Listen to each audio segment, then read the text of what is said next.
people, let's do it. Block party is out. Packers victory, block party. I'm your host, Mike Wahle. Thanks for watching. If you're enjoying, please subscribe, rate, review. I got to take this one out on iTunes, Spotify, iHeartRadio. You can check out our Process to Perform channel on YouTube. Hit the subscribe button, rate and review it. I appreciate it. And our platform is always sponsored by BetOnline. BetOnline is the world's most trusted betting platform and your number one source for everything football. BetOnline has every stat, every matchup, and even live odds and spreads to bet on during the games. Think you know your stuff? Get in on our $200,000 mega contest and pick 5 games against the spread every week for your chance at weekly prizes and a share of $200,000. When the game's over, head on over to our online casino and get in on a game of blackjack or poker, or maybe unwind with one of our over 150 slots games. So head to the website today to get in on the action. Bet online where the game starts. And listen, we're going to go through a lot of tape here. The Packers win 16-10. So you look at the box score, you're like, okay, kind of what you were hoping for as a Packers fan. Jordan Love's out. Malik Willis is in. You're going to have to run the ball a ton. They certainly do that, especially to start the game. I mean, what a start for the Green Bay Packers. Josh Jacobs just kind of announcing himself as the new alpha dog here in Green Bay as far as replacing Aaron Jones. I mean, what a start for this kid. Unbelievable. Obviously, you get great contributions from the rookie Marshawn Lloyd. We're going to watch some tape on him. Unbelievable talent. Malik Willis completes his first couple passes. One suspect throw, but man, ended up for a touchdown. Fantastic. They got everybody involved. Jaden Reed, Bo Melton in the rushing game. Packers end up with 261 yards on the ground. I don't know if that's a record or not. It sure as hell feels like it.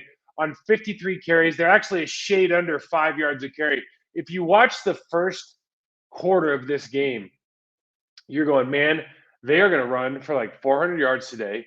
And I don't know if the Colts can, they couldn't catch a cold. This is unbelievable about how Matt LaFleur, let me just say this.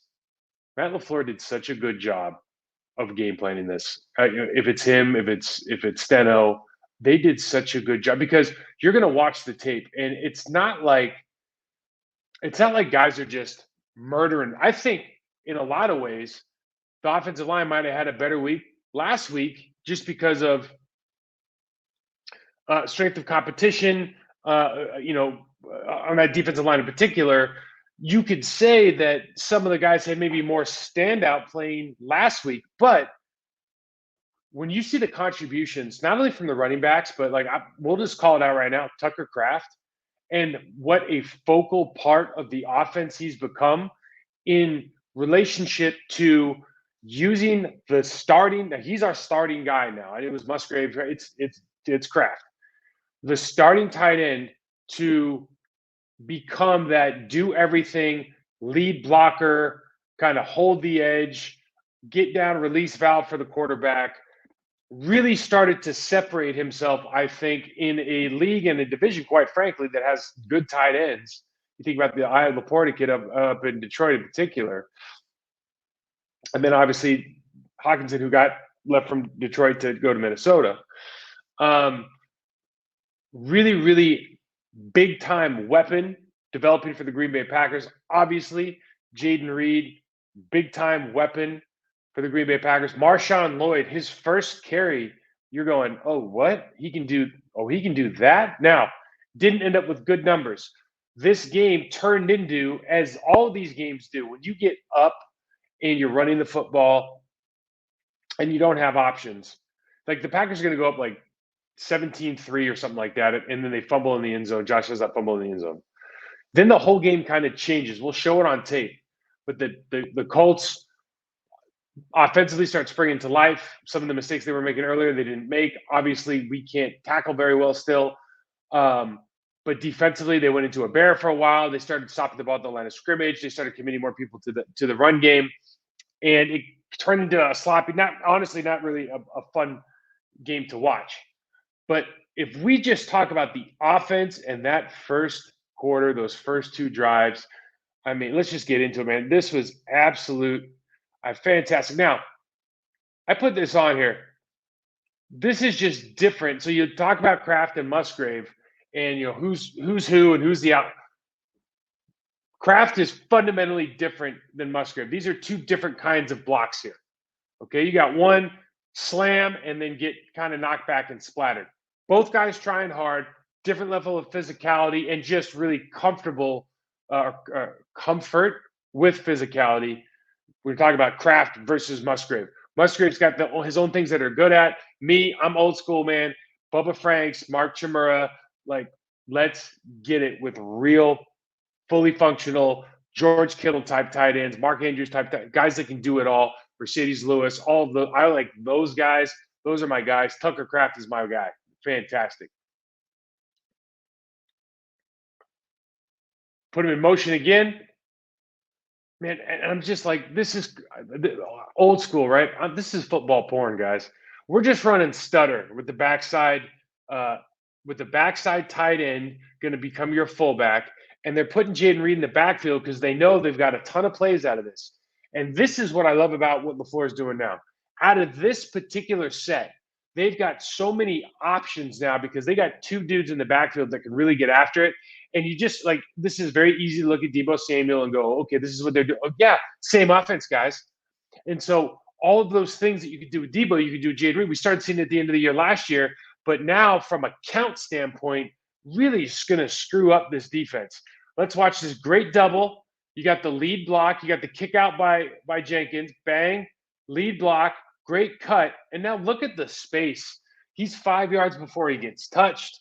Great double team by Myers and Tom, obviously. Just fantastic. I mean, if you're trying to start a football game and you got your backup quarterback in, he got there 3 weeks ago or whatever, 2 weeks ago, and you're like, man, we really need this to work. Like, they just made it work. Look at now, both teams run this play. Okay. Both teams are running this play. We're pulling the backside guard and tackle, and we're handing the ball off to the left. And we're just going to let our tight end become a lead blocker on this. All right? Now, this is the first run of the career for Marshawn Lloyd. Are you kidding me? The cuts, the speed, the explosiveness. I mean, guys, this locker room is buzzing watching that guy today. I'm telling you. Tight end left. Jenkins, hardest block on the field. Little push from Myers. Does a great job of getting backside hand. Little hold. I don't know. I like it. Throws him on the ground. Now, you can't see it now, but he starts doing like the touchdown thing because he knows he sprung the run. So he starts jumping up and down here. I wish I had it on tape. I don't know what happened as I was filming this thing. I missed it, but it was fantastic. Again, we've all done that as linemen where we sprung the block. And then you're like, oh, like, I'm him, yes. And you look at the sideline, you're going, yeah, because he's going to go all the way, and then he gets tackled. Oh, man. Anyhow, fantastic run, fantastic block. All right. Okay, so we're going to show, and you see the offset here by Jaden Reed. I don't know if the Colts are looking at this like, oh, I wonder what that means. But they're going to show Josh Jacobs going left, hand the ball off to Jaden Reed going right. Tucker Kraft's going to lead. They just know that the defensive end can't get there in time. They've got to read this whole thing out. They got the tight end crossing his face. Now you see Tucker, look at that. Bury the dude off the freaking field. Man, he had such a good start to this game, building on really what has been a good, young, impressive career. I just thought, I don't know how many, if he had 4 catches, 3 catches yesterday, but you just talked about a guy who is like, okay, I can trust him now. I can trust him to do anything. Got the handoff, and I'm going to go back and give credit where credit's due here. So you got Wallace and Jenkins on the backside B. Look at the movement 5 yards deep. That's free yardage, right? That means that what it really means is the backside defensive end cannot catch this guy, okay, until he gets too deep. And then so the safety's got to end up making the play. Free yards. So that's a 7-yard run, guys. Easy. So we got the pull. Again, all this misdirection is just like when you're like drawing this stuff up in the sand or on the board, you're like, oh man, I think this will work, and here's why. Here's what I'm trying to leverage. All the misdirection. This reminds me of Bellevue Wolverines, Butch Gontroff's national championship winning team. I think it was in 2011. And literally, dudes would be pulling this way, and the ball would be going that way, and guys are like, the defense is literally running the wrong direction. But they pull Jenkins. They look like they're just going to run their same old stuff, right? The counter. Then they go with their round. And I put up Watson here because I'm going to show him later. So Christian Watson finds a guy to block, gets on his horse, runs the guy by, pushes him over, and gets us another 4 or 5 yards. Big, that's significant, okay? And then Melton actually put his elbow down, but he kept running on this. He could have had another 10, okay? Significant block by Watson. It comes up later that we got to be more consistent, but love the effort that he put in. Point of attack guy for Tucker Kraft now. This sounds like an easy block, but you're going to pull your guard and your center. Okay, we're going to down block with the left tackle, and we're just going to run like a speed outside from the offset position here out of shotgun.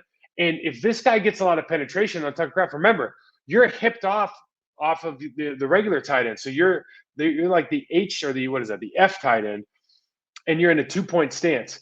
So the penetration here, obviously this defense end is thinking, I'm going to penetrate and get flat down the line of scrimmage because I think they might be going away. And if they're coming at me, well, I want to penetrate because they can't be going outside. Why would they run an outside pull out of this position? Usually don't have the speed to get there.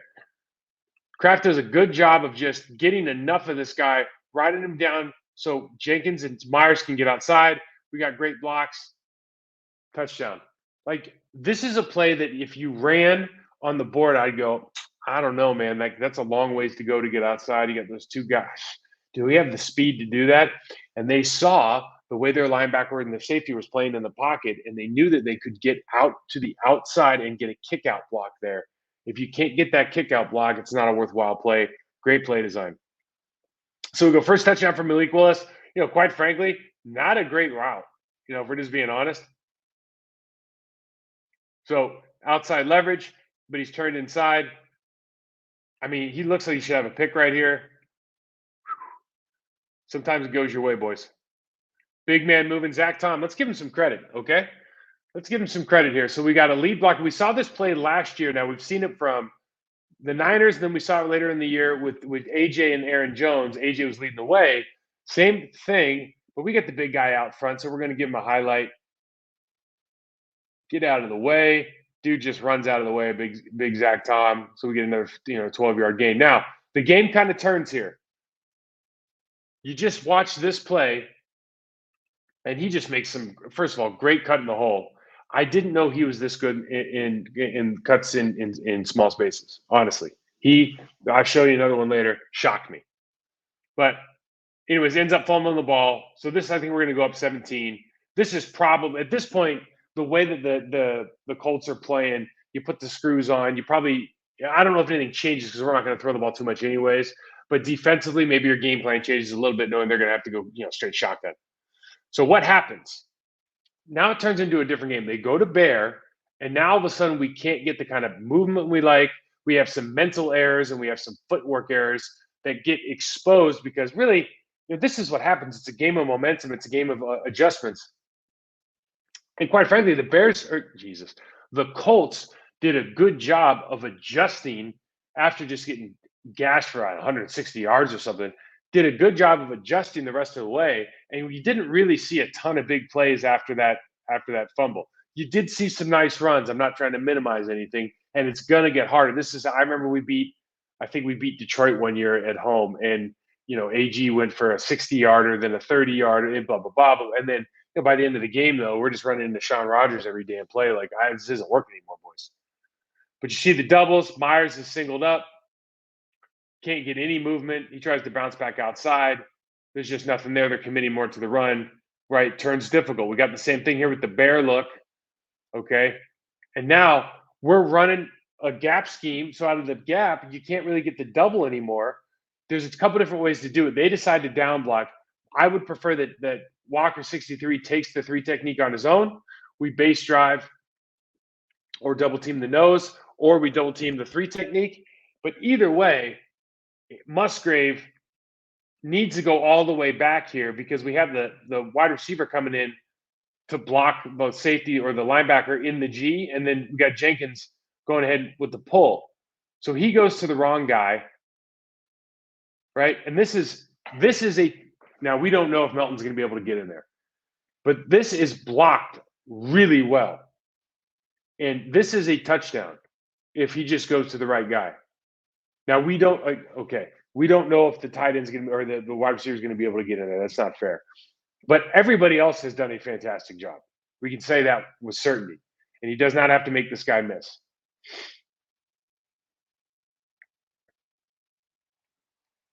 So footwork issues, I did a really shitty job here. So left foot of Zach Tom and then both feet of Ryan. Okay. You gotta gain ground with your second step here, Sean Ryan.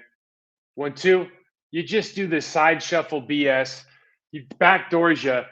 Zach, I don't think knows that he's going to work for a B. He's not ready for the backdoor because it's a 2-eye, so he steps flat. But this is what happens as over the course of the game. Things that worked when it's momentum time don't necessarily work as well later on. Grover makes the play. He's a good player. Okay, we're trying to win the football game here, okay? Christian Watson has the crack block. I don't know if he's sizing him up. I don't know. This was, as good as the last play I showed of him was, this is unacceptable. I mean, he barely touches him. And between you and me and the fence post, the dude that he's trying to hit isn't that fast. Certainly in comparison. Great job trying to get something out of this. Got to be better. I wanted to end this on a good note, so we'll show the Dobbs catch. Boy, that's big time. Way to help your quarterback out, man. Way to help your quarterback out. So let me pop off this real quick. So stacked Malik Willis, 12 of 14. I mean, you're not going to get a better stat line, quite frankly, from him, right? 122 yards, 1 touchdown, rating, whatever. Josh Jacobs, 32 for 151 for 4.7. So it ends up being, a sub-5 game, which is kind of wild to think about. Jaden Reed's got the 18.5 yards, so 2 for 37. No touchdowns rushing, which again is kind of odd. They only scored the single touchdown with the 16 points.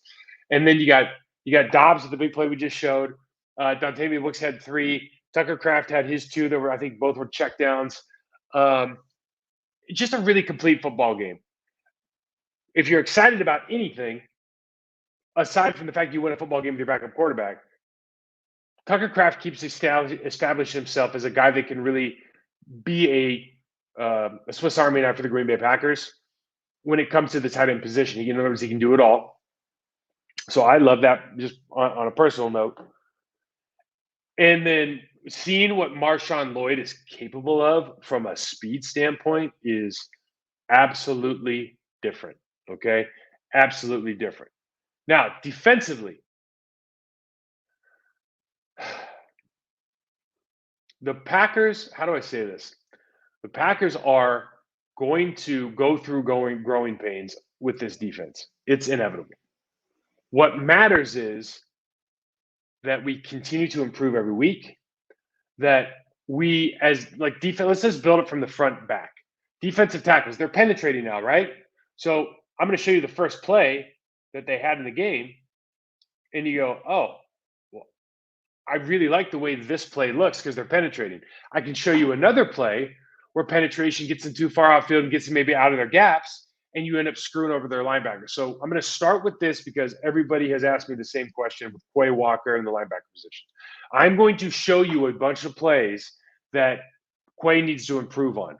Having said that, with Anthony Richardson running the RPO stuff, with the physicality, all the stuff we showed you in the preview show, it's the Anthony Richardson show. Jonathan Taylor obviously was going to be a part of that, a much bigger part of that than he was in week 1. With some of the stuff that's happening up front, it makes it difficult for Quay to do his job at a high level. That's not to excuse Quay, but it is difficult to do your job at a high level when people leave you exposed. And that is the job of the defensive tackle is not just to make the play for yourself, but is to make sure that the guy behind you can make the play. And that did not always happen. So let's check this out. Setting the tone early with, my opinion, 2 of our best guys. I don't know where 52's been. He doesn't show up on this tape very often. Okay, now sometimes that happens, right? We're all learning. But you see 91 here coming in, penetrating at the point of attack. Obviously, you got Kenny smashing this thing down. And this is a way to start a football game where the running back's got to stop behind the line of scrimmage. Now, that doesn't mean he doesn't find success later on doing the same thing, but this is what you love about this kind of attacking style defense. Quay came in, made the tackle like he's supposed to. Okay. Now, hammer, meat, nail, man. My favorite guy, Isaiah McDuffie. Why do I love Isaiah McDuffie as a football player? Because when he gets the chance to get a shot, he takes the shot and just knocks the guy out. Okay? That's how you play ball. Now, here's what I'm talking about, exposing your linebackers. Let's go back. Okay. Wyatt, double team gets moved off the ball. Now they're pulling guard, so backside, they're just running power, guys. This is we run the same play. We used to run it back in the day. Kenny is trying to penetrate. He gets blocked so far into the A gap. Now, Quay Walker, what is he supposed to do here? He's not going to play underneath in the backside A in a gap scheme like that because your defensive tackle is supposed to be holding that spot. So if they cut behind the double because your defensive tackle's gone, like Quay's not going to sit back there and make the backside cut. Now, if he thinks he can make the play and he senses it, some guys will do that. But generally speaking, when you're running that double team, if I go back, you're running the double team to Quay here if you're the guard and the tackle. So if he cuts underneath, man, he's just going to get wiped out, right? So going over the top's how you play this. McDuffie takes on the first guy. We got Gary. McDuffie takes on, and then we got to clean up the trash with your backside linebacker. So you're exposing, putting him in a bad spot here. Now, when's he at his best? My opinion, when we send him on run dogs. Okay, so in this one, pressure equals picks. We talked about that since Chris Hovan said it in Minnesota years ago. Pressure equals picks. You send Quay on a stunt. I did running a cross dog with Isaiah as well. And you get the quarterback to not plant his feet, throw off his back foot. We end up getting one here. Okay, second one of the year. Fantastic job. Fantastic job. Now, this is what we got to stop with Quay. There's a couple of things going on here. This is the same play we just saw with the double pull backside, right? So Lucas Van Ness has no idea where the ball is. He's just, I'm doing my job, boss. Like, I need to go. I'm not even looking at the ball. I'm looking at the guys. Why is that guy leaving? Okay, I got to figure something out, right? I want to chase to make the play. He ends up making the play on this play later when he doesn't, when Richard doesn't hand off, and it's a big celebration. But this is the problem, okay? Now, Quay has to read all this stuff, so he gets out leveraged. That's fine. That's going to happen in these plays. This is unacceptable. It has to improve. You cannot tackle the guy up over the helmet. You did this last week. And you kind of horse collared the guy down. Didn't really say anything because you ended up getting the guy down, but it's not a great technique. Now it costs you. Costs you an extra 5 or 6 yards. Okay, and it's a missed tackle. Something you just don't need as a middle linebacker. If you have the chance to make an open field play and the guy's not missing, you cannot go high and fall over the top of him. Here we go.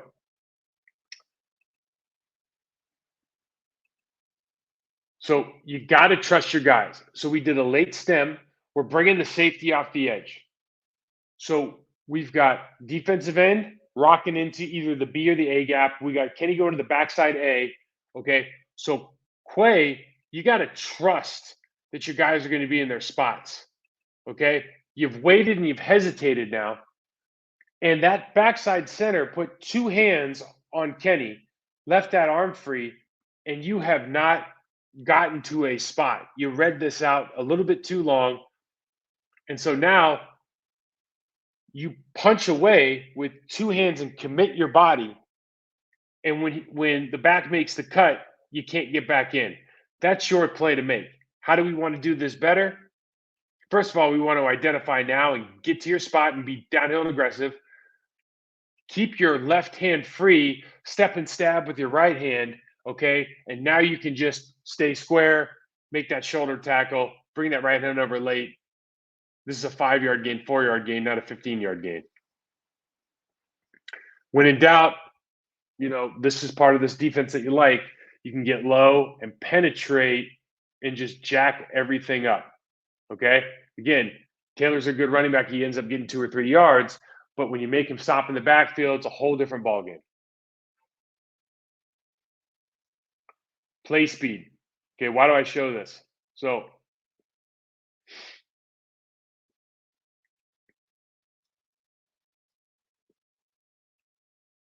we know what everybody's doing. We got two crashers, guys going upfield.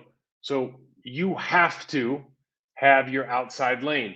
Now, to be fair, we talked about it last week. They put McDuffie in this position out in the slot. Now they put Quay. You know, maybe they switched and thought this is a better idea from a personnel standpoint. I think this would be the way I would do it. But this is kind of the worst position I think for seven to be in. And here's why: you're really in no man's land. Like they want you to play the run, but you're 5 yards off the football and you're hipped off the defensive end. Okay, who's standing 4 yards off the right tackle, right? You're supposed to be able to be the zone coverage in the slot defender, okay? But the slot can actually dig you out right now, and you still are giving up leverage to the outside. So this is like one of those positions where we put it on the board, and it's really difficult to execute, especially if you're going to have Rashawn Gary go inside. I think like he is right now. So he goes in. The problem is McDuffie is taking the right footwork. He's going downhill.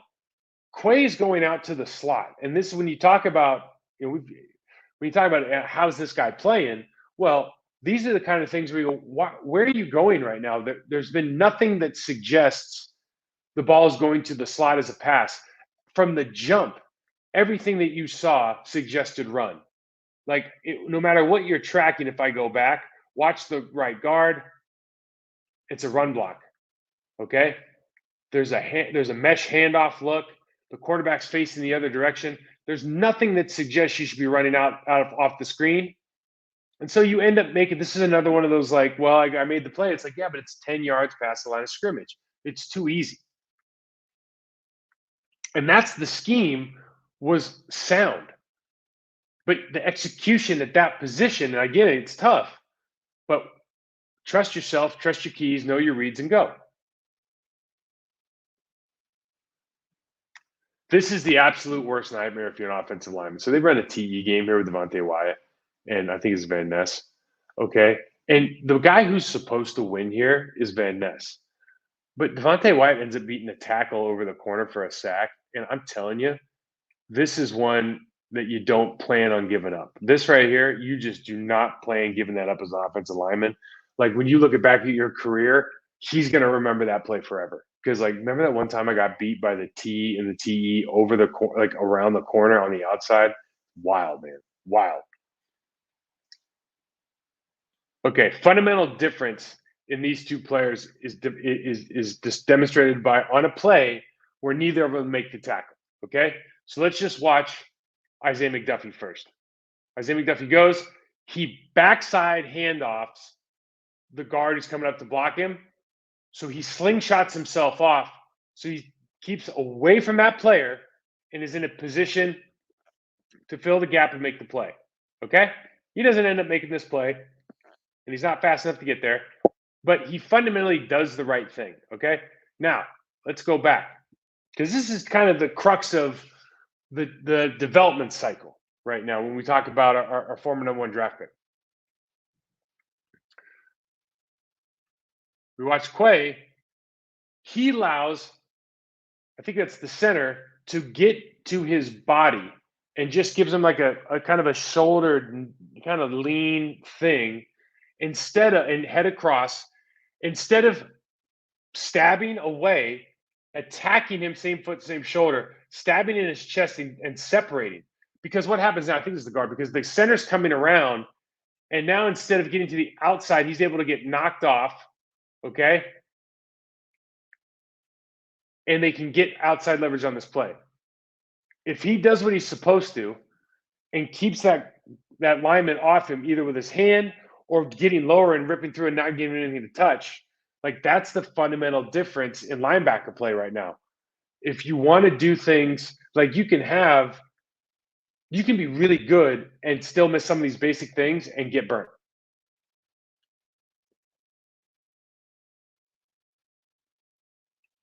So run fit basics here, okay? Run fit basics. Why do I say run fits? Okay, that just means who has what gap, okay? These are the gaps to this side. You're going to see Nixon comes in. He's going to take the B gap we got A gap with Kenny. We got backside B with is that Carl? We got Rashawn on the outside, and so Quay's got backside A gap. Why is that significant? Okay, that means the space between the left guard and the center. The center is right now going to get the double team. You can see the left guard's coming off of 94. So he in good position. Now he goes back into the B gap. So now you have two people in the B gap. This is just basic high school run fits. You're playing backdoor B gap when you're the A gap defender.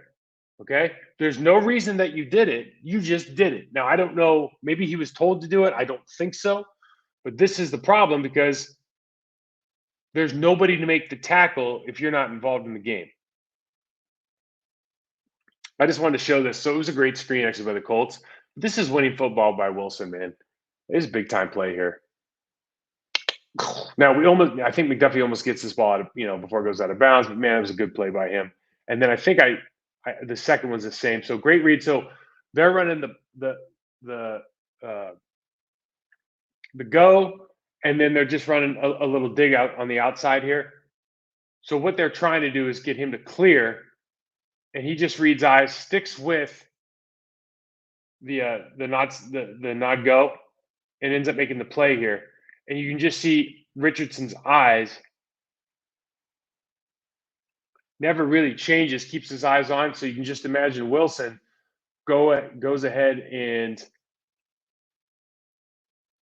reads eyes, just makes a fantastic play on the football. And the Packers end up getting enough out of this to win the football. What turned out being kind of an ugly football game, but it's a win, man. And when you're playing your backup quarterback, a win is a win. Let's get to some listener questions. Let me hop on this old Twitter machine real quick. I'll get to as many as I can here. Okay. All right, here we go. Sickest you ever were during a game and felt like you could yak on the field. How impressive was Myers staying in the game? Okay. I think every lineman I know has yacked on the field. I heard you hear the sirens on it. I think everybody that I've ever met has thrown up on the field. I don't know about on the football. Gray Ruger's got a great story about nose picking in the football or something, but you'd have to ask Gray. The sickest I ever was talking about this today, actually. I played in my second or third year in Carolina.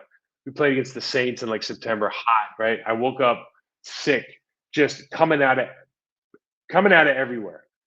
105 fever. They're giving me all the fluids and they're giving you like the anti-vomit drugs and everything. And I can't keep anything down. I must have lost 15, 20 pounds before the game started. And we got to, we scored I played the first drive and we went up to go to the second drive. We scored. I sit down on the bench and I'm not doing well. And I stand up, I took like 2 steps and apparently I just fell flat on my face. And they dragged me over to the, threw me in a cold tub and just started IVing me. And that was the first time I ever had to like actually no doubt miss a game. Sad, pathetic day for me. What did you see from Jeff Hafley? You encourages you, did anything worry you? Also thoughts on Quay. Yeah, so we just talked about really with the Hafley defense, I just think it's going to take some time. Guys have to get used to the way they're going to play. We haven't seen a lot from Rashawn Gary from the pass rush standpoint, which surprises me a little bit coming out of 3. We saw it early. We saw it early in the preseason. I was maybe more hopeful that he would take to it faster. You saw a couple plays, and I think this was the Oregon kid, Bullard, or is it Williams, Evan Williams? That they're really trying to stick and then sprint down when they go to single safety high. And sometimes when they do that and they're playing like cover 3 match or cover 1, and you run like some sort of cross move with like a twin set wide receiver, he got burnt bad on the like the up and out because he's literally running at the guy and the guy just takes the sideline and goes and can go to the house. So I think there's some things there where you just have to kind of understand the situations a little bit better and you just need to get more reps. But you have to fundamentally like the way that they're playing and flying around, maybe more so than last season. You remember, like yesterday for everything or Sunday, you're dealing with a dynamic quarterback, an all-pro running back, and a really good offensive line, right? So the Eagles and the Colts are good running football teams. We'll see what happens here in the upcoming weeks. I think they're going to improve. Which run schemes assignments did you enjoy most as a player in life? We ran 96 power loads 16 times a game one year, with KB in at the tight end, Bubba as the F tight end, Boogie in the backfield with Amon, and I pulled 16 times a game in. Like sometimes you loved it, sometimes you hated it, depending who the linebackers were, but like we always knew we were going to get yards on it, and it was just like a tough guy signature play. Like there's no better feeling in football than be able to move a human where he doesn't want to go.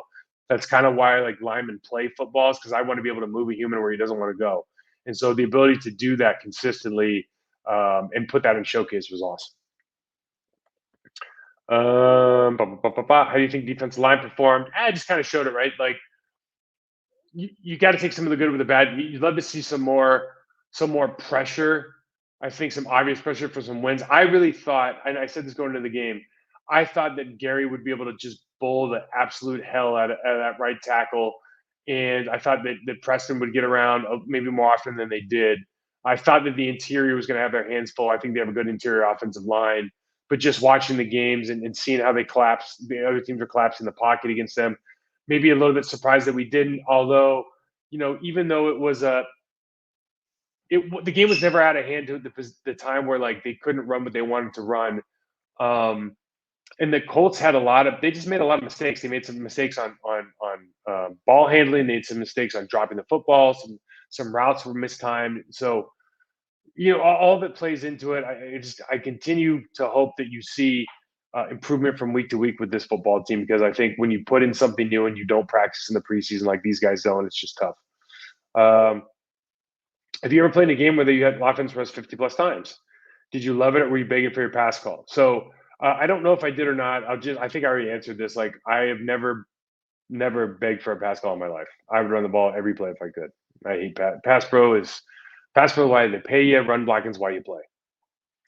My question is going to be almost the same. People say Wyatt looked like he took a big step. So yeah, Wyatt looks good. Playing against some good players, it changes things. Like Dickerson for the Eagles, like one of the best left guards in the league. So it's not like. And then I think they brought him Mekhi Becton over there, like the units, man. Like Quentin Nelson's pretty damn good. Ryan Kelly, the center, pretty good. So you see them have success in pockets. And what we're always going to want to see from Wyatt is leverage playing, being able to take on double teams better. And then, like, when you want to be the premier guy and win one-on-ones, you got to win one-on-ones. And so he's got to keep refining technique. Tell us more about Mike Flanagan's prolonged leg issue. Okay. So, yeah, Mike, I wasn't even there, but 2 years before I got there, he was preseason game, kickoff return, I believe. And, Mike would tell you the story. He just had a horrific tibia fibula snap, ankle near his knee snap, like bad. I think that he played at all. I think the doctors would say it was a pretty impressive thing. And then to play at his level, you'd imagine that he probably lost some athleticism naturally through that. So you just imagine what kind of athlete he was before, playing center for the UCLA Bruins, and then obviously with the Packers backing up Frankie. Like he was incredible basketball player, maybe our best basketball player, which pains me to say, but really, really good kind of all around athlete. Is it time to move on from Quay, Nixon, and Nickel? I think that Nixon is more likely to move on than Quay. Quay's a first-round pick. He has the athletic ability. I don't know that they have a guy that you're just going to go, I want to commit all my resources to this guy instead of that guy. Nixon, with Bullard, with Williams, when you start with the Oregon State kid, you've got so many options there. I think the big thing is they don't. Do you put Valentine, Stokes? Is anybody capable of playing in the nickel from a corner standpoint? But you've got a lot of dudes, young guys that I think the safeties they draft, I think all of them can play. So if you want to start mixing up and put 3 safeties on the field and take him out, there's a lot of good that he does, and he's a physical player.